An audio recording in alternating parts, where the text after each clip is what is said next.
Sunday ভোরবেলায় আমরা বেরিয়ে পড়েছিলাম। প্রায় ৫টা ৩৫ এর ট্রেন ছাড়ে সুভাষগ্রামে আসে অ্যাকচুয়ালি।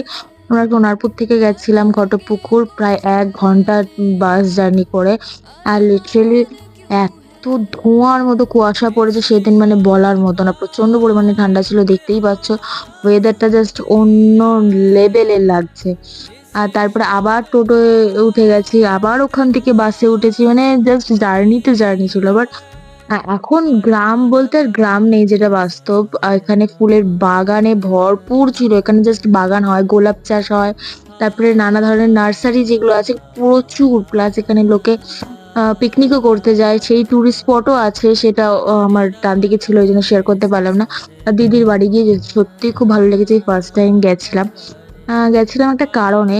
সেটা হচ্ছে দিদির মেয়ে হচ্ছে কিছুদিন আগেই গায়ে আগুন দিয়ে মারা গেছে। এটা বলাটা উচিত না। বাট শেয়ার করলাম যে কি কারণে গেছিলাম। তাই জাস্ট আমরা দেখা করতে গেছিলাম যে পরিস্থিতিটা কিরকম আছে না আছে। আর সত্যি খুব ভালো লেগেছে। পরিবেশ খুবই ভালো। তোমাদের কাদের গ্রাম ভালো লাগে অবশ্যই জানিও।